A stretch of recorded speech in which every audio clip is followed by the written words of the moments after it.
Hello guys, রাজ্যের বেকারদের জন্য সুসংবাদ। লক্ষ্মী ভাণ্ডারের মতন পুরুষদের দিচ্ছে মাসিক ভাতা।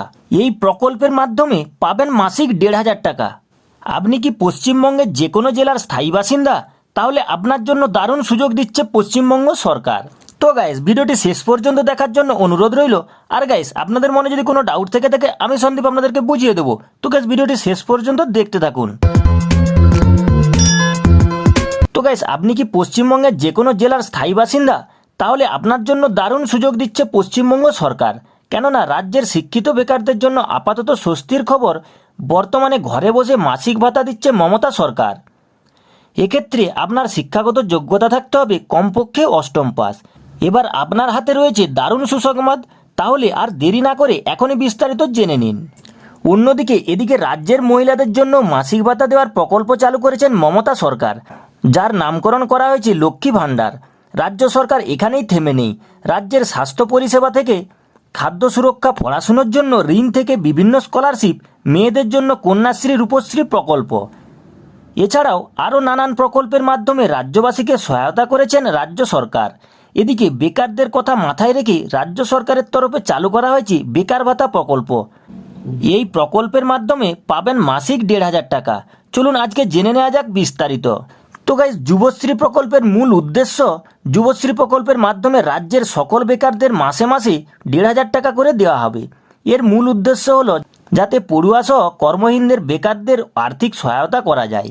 মাসিক আর্থিক সাহায্যের পরিমাণ বেকার প্রার্থীরা যুবশ্রী প্রকল্পের জন্য নির্বাচন হলে বা প্রকল্পের নিজের নাম নথিভুক্ত করলে মাসিক ১,৫০০ টাকা সরাসরি ব্যাংকে দেওয়া হবে। এবার আবেদন করতে কী কী শর্ত থাকতে হবে?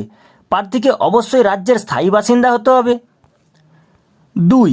প্রার্থীর বয়স অবশ্যই ১৮ বছর বা তার বেশি হতে হবে। ৩. শিক্ষাগত যোগ্যতা নির্দিষ্ট নেই, তবে কমপক্ষে অষ্টম শ্রেণী পাস বা তার বেশি যোগ্যতা থাকলেও আবেদন করতে পারবেন। ৪. এছাড়াও প্রার্থীকে অবশ্যই বেকার হতে হবে। যুবশ্রী প্রকল্পে আবেদন করার নিয়ম, সাধারণত অনলাইনের মাধ্যমে আবেদন করতে হবে।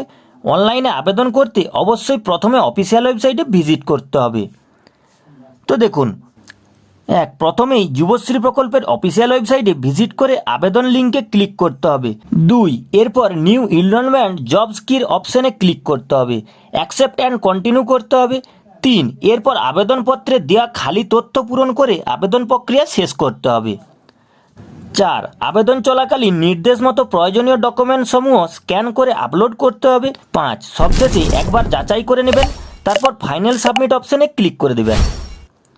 তো আবেদন করতে বা নাম নথিভুক্ত করতে প্রয়োজনীয় ডকুমেন্টস কী কী লাগবে? তো দেখুন, ১. বয়সের প্রমাণপত্র বা মাধ্যমিক পরীক্ষার অ্যাডমিট। ২. শিক্ষাগত যোগ্যতা সমস্ত ডকুমেন্টস। ৩. পরিচয়পত্র, বাসিন্দার প্রমাণ।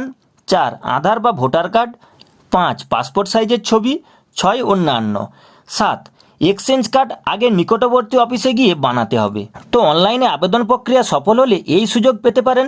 তবে এক্ষেত্রে অবশ্যই নিকটবর্তী এক্সচেঞ্জ অফিসে গিয়ে প্রথমে নিজের নাম নথিভুক্ত করতে হবে। এছাড়াও আরও বিস্তারিত জানতে যুবশ্রী প্রকল্পের অফিসিয়াল ওয়েবসাইটটি ভিজিট করুন, ওখানে গিয়ে আরও ভালোভাবে দেখে নিন। তো গাইস, এই ছিল আজকের ভিডিওটি যদি ভালো লেগে থাকে ছোট্ট একটি লাইক করে দেবেন। আর গাইস, এরকমই নিত্য নতুন আপডেট সবার আগে পাওয়ার জন্য চ্যানেলটি সাবস্ক্রাইব করে রাখবেন।